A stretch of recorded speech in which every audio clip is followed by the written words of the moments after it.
An Introduction to Alphabetizing and Indexing. Every important task performed in the office has something to do with information.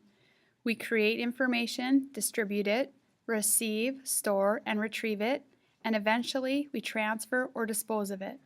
Office workers must have the ability to organize information in a meaningful way for future reference because the office is the information or memory center of the organization.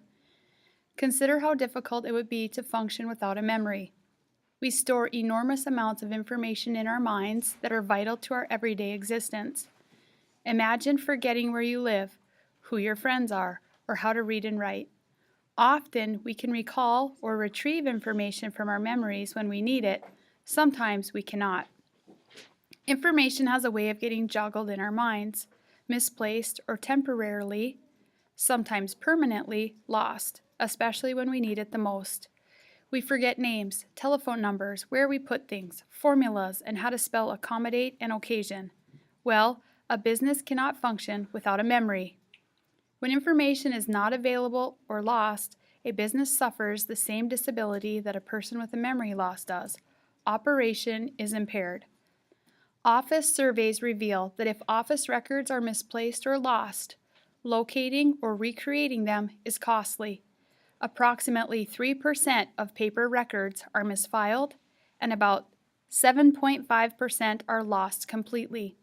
It costs approximately $120 in labor costs to locate a misfiled document and $250 to recreate it. The millions of dollars wasted in this country because of poor information management skills brings a renewed interest in records control and files management skills. More than 90% of vital records are paper records. In addition, the paperless records, such as audio and visual cassettes, computer tapes and discs, and image records, such as optical filing systems, discs, and microforms, need the same organizational and ordering activities as paper records. Ordering information begins with mastering a set of alphabetic indexing rules and then applying those rules to the basic subject, geographic, and numeric filing methods. When you complete your study, you will be on your way to understanding how to organize records in a meaningful way and useful way for future reference. You will be on your way to becoming a productive office professional in the 21st century. Organizing records. Basically, there are 3 ways to organize information: by number, by letter, or by date. Numbers, letters, and dates are sequential and give us the vehicle we need to place records in a meaningful order. Those responsible for storing and retrieving information take advantage of the sequential flow of letters, numbers, and dates to organize office records and information. Memos, periodicals, customer accounts, invoices, purchase requisitions, payroll records, addresses, telephone numbers, minutes of meetings, reports, books, manuscripts, catalogs, computer tapes and discs, cassette tapes, and so on are just some of these records. An alphabetic arrangement of records is the most common method of arranging information in the office today, as well as in the home. Everyone makes use of information arranged by alphabetic at some time. The telephone directory, dictionary, encyclopedia, zip code directory, address book, and cookbook are arranged alphabetically. As you continue, you will learn about geographic filing, subject filing, and numeric filing. All 3 of these basic filing methods have one thing in common. They make use of an alphabetic arrangement. I'm almost done, just a second. Geographic files are arranged alphabetically by location, subject files are arranged alphabetically by subject, and even numeric files make use of an alphabetic index, which tells to what or to whom a particular number is assigned.